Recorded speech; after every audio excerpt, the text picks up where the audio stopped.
ที่แบบเงียบๆที่แบบดูแบบไม่ได้ฝึกภาษาอังกฤษไม่ได้ดูแบบ energy เหมือนแต่ก่อนเนาะผมสงสัยตัวเองว่าช่วงนี้สมองผมเป็นบ้าเลยว่ะ EKC my brain แบบเมื่อวานเนี่ย yesterday นะผมฝันเป็นภาษาอังกฤษนะผมแปลกไว้เชี่ยผมไปเจอใครบางคนนี่แหละมันบอก who are you มึงคือใครมันบอกกูก็เลยว่า I'm C ผมก็ถามว่า about you what's your name ผมไม่ได้จอห์นผมก็ถามว่า on watching on TikTok รู้จักผมเปล่ามัน I don't know ถ้าเป็นไอ้จอห์นวิกอะเฮียกูวิ่งแล้วไอ้สัตว์มันจะบอกว่ากูก็จะบอกว่า I'm running เฮียแม่ง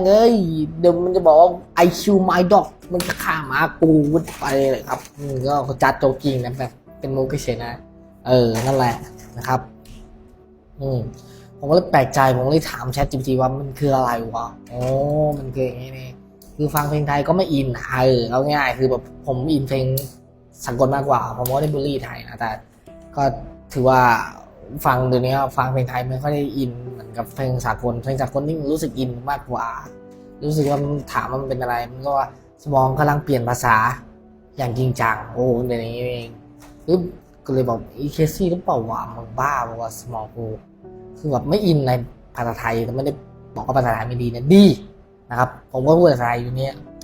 แต่ก็เข้าใจนะผมเป็นคนที่ถ้าจะเรียนภาษาผมต้องถอด culture ไทยทิ้งแล้วก็ใส่ culture ของต่างชาติส่วนคืออังกฤษเข้าไปเพราะอย่างนั้นไปผมก็ฟังเพลง listening English all the day มันอาจจะเป็นอย่างนี้ก็ได้นะครับสมองมันแบงค์คิดอย่างดีวะนั่นแหละ